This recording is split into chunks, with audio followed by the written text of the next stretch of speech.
Tervetuloa kuuntelemaan huutoani tuuleen. Tällä hetkellä ollaan täällä Tampereella, Tammelassa, Tapionkadulla.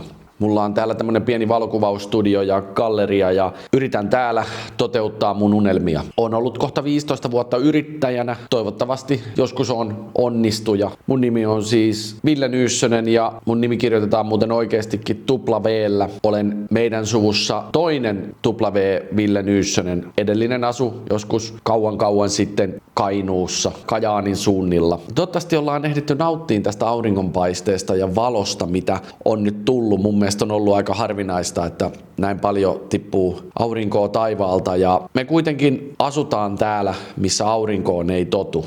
Siitähän se tulee sanasta valokuvaus.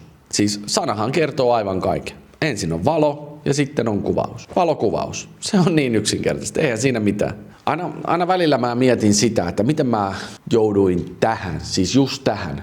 Että miksi mä istun tässä taittotuolilla ja höpisen. Että mikä mut on saanut tähän, juurikin tänne. Ja elämä on täynnä vaiheita, että joskus maalataan samaa kohtaa seinästä vähän pidempään ja joskus harpotaan pitkin oikopolkuja vaiheesta toiseen.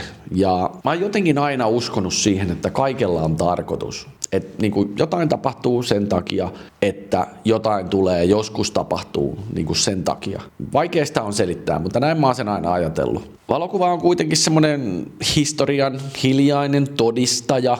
Se valokuva toistaa ilman hurraa huutoja tekijänsä ajatukset. Ihan pikkuriikkinen sivupolku lienee paikallaan. Se, että yläasteella tuli semmoinen historianopa, joka innosti mut historiaa, niin mä koen sen nyt, että se on tosi tärkeä mulle, kun tykkää historiasta, koska periaatteessa valokuvaushan on, sä painat nappia ja kuvahan on heti historiaa. Kun lähtee miettimään tota kautta, että periaatteessa aina kaikki menee suoraan menneisyyteen, niin se muuttaa sitä kuvaamisen ajattelua, semmoista syvempää, että mitä se valokuva on. Se kävelee aika hyvin historian kanssa käsi kädessä ja suomalaisen kaupunkikuvauksen kivijalka, loistava Signe Brander, se otti, mun mielestä ne kuvat on vaan jotenkin maagisia.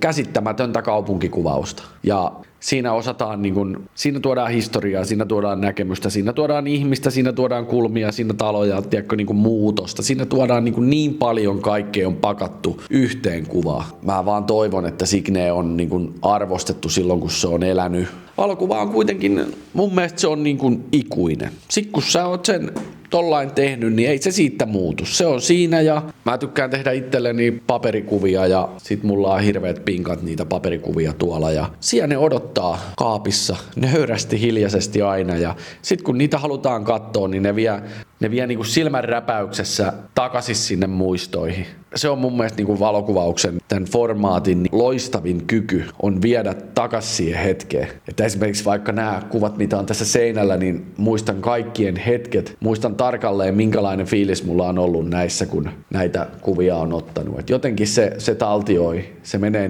syvemmälle, se menee ihon alle ainakin mulla valokuva sillain, että mitä se aiheuttaa. Itse asun täällä, missä tehtaiden piiput hiljalleen vaikenee, vaikka tää kuva takosta. Tää on mulle sillain aika tärkeä kuva. Tässä on semmoista pimeätä savusta Tampereen, tuprutusta. Minä tää kaupunki on piirretty.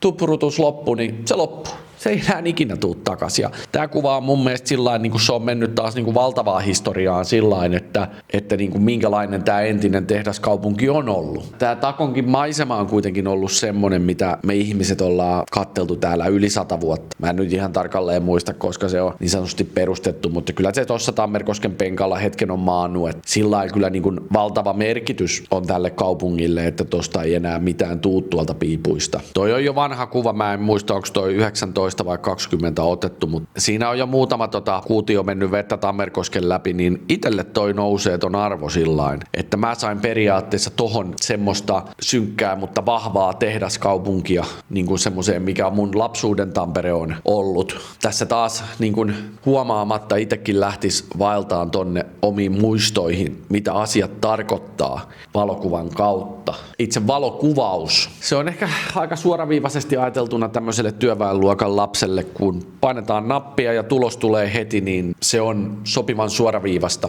Sitten se pystyy olemaan niin monimutkaista, että se haastaa niin kuin jatkuvasti. Se pitää niin kuin mielen virkeänä, niin siihen se mun kärsivällisyys riittää oikein hyvin. Esimerkiksi kyllä mua on aina vähän taide pitänyt otteessa. Se ei ole ihan niin helppo ollut aina päästä sitä pakoon, vaikka sitä on yrittänyt, mutta sitten se on aina vetänyt takaisin. Kauppakadulla oli isovanhemmillani oli taidetarvikeliike, missä muun muassa setäni oli värisokeena töissä. Mutta siellä mä oon syönyt ensimmäisen maalituupini 2 vanhana ja siitäkin on valokuva, kun mä oon siellä kaupassa. Yksi ainoa kuva ylhäältä päin otettu. Mä katson ylöspäin, semmonen hyvin syyllistävä kuvakulma, mutta sieltä niin kuin ylhäältä siinä näkyy vähän niitä hyllyjä. Ja se kuva, se vie mua takas sinne menneisyyteen, mun lapsuuteen. Ei, mä oon sen muutaman kerran nähnyt. Mä muistan sen kuvan kyllä tarkalleen, että jotenkin siinä on se tunnelma taas, niin kuin se valokuva nousee, niin kuin se valokuvan voima. Se on käsittämätöntä. Mutta joo, lukiossa oli semmonen poika, joka taas maalata. Se jakso niin kuin monta tuntia keskittyä siihen samaan. Tiedätkö, maalata pikkuhiljaa ja mä muistan jo silloin ajatelleeni sillä, että mä haluaisin tehdä mutta mä en vaan niin kuin pysty tohon. Siihen se valokuvaus sitten kyllä toi kamera on mulle kyllä osuva, koska kameralla pystyy kans tekemään hyvin erilaisia kuvia. Semmosia niin kuin maalauksellisia kuvia, mitä mä oon myöskin aina halunnut. Mussa asuu kuitenkin semmonen vanhan taiteen ystävä, se toisin kuin se sanonta, niin tyhjästähän nää nyhjästää. Ei oo periaatteessa mitään ennen kuin kuvaaja tarttuu kameraan ja sitten nähdä jotain, miksi kuvaa. Mullahan on loputon tarve luoda. Se on semmonen kutina, mitä ei oikein voi raapia. Se on niin kuin aina kun mä otan kameran käteen, niin onpa kiva vaan painaa nappia. Että ajatteleeko joku muu kuvaaja tällainen, että onkohan kukaan ikinä seissyt tässä ottamassa just tämmöistä kuvaa? Vai niin kuin luonko mä tässä jotain semmoista, mitä ei ole kukaan ikinä luonut? Sehän siis on myös suhteellisen koukuttava ajatus, että teet jotain semmoista, mitä kukaan ei ole ikinä tehnyt. Valomaalaa minä rajailen ja väritän. Mulla on käytössä semmonen omanlainen väripaletti. Tämmöiselle introvertti-sivusta seuraajalle niin kuvaushan sopii tosi hyvin. Vaikka ei kyllä käy kiistäminen, että kyllähän tässä niinku yhteisön tukea kaipaa. Tää on välillä tosi yksinäistä sillä, että vaikka mäkin täällä, niin voi mennä niinku viikkoja, että kikkailee vaan yksikseen. Ja sitten kuitenkin tää valokuvaus antaa mulle sillain niinku tarkoituksen koko elämään, että mä lähden jahtaan kuvia. Mä mietin koko ajan, että mistä mä voisin saada niitä kuvia. Se on yksinkertainen ajatus, että mä haluan tehdä hienoja kuvia. No sittenhän me päästään tietenkin hyvällä aasinsillalla siihen, että mikä on hieno kuva. Mikä tekee kuvasta hieno. Siihen en osaa siis, se oli oman videon paikka myöskin, mutta siihen on vaikea vastata, että mikä on hieno tai hyvä kuva. Sitä mä oon miettinyt aika paljon, koska teknisesti epäonnistunut kuvakin, niin se voi olla niin kuin ladattuna täyteen tunnetta.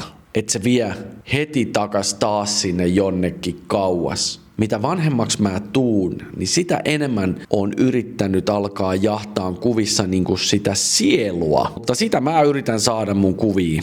Se, että formaatti venyy niin monenlaiseen juttuun, niin se tekee tästä mun mielestä taianomaisen. Tiedättekö, kun seisotte mäen päälle ja lähetätte sieltä renkaa pyöriin, niin se alamäki kiihdyttää sitä vauhtia ja heti kun se vaapunta alkaa loppua, niin se suuntakin suoristuu. Tässä mä keräilen mun katalogiani ja yritän löytää semmosia pieniä pirstaleita, mitkä sopis tähän mun kokonaisuuteen. Keräilyn suhteen mähän teen vaan sen, minkä mä ehdin. Aina välillä kun sotkeutuu tämmöisiin keloihin, niin tulee vaan mieleen, että kuinka nopeeta tää elämä menee. Se on semmonen kaninkolo, mihin ei auta kyllä kompastua. Tehkää asioita.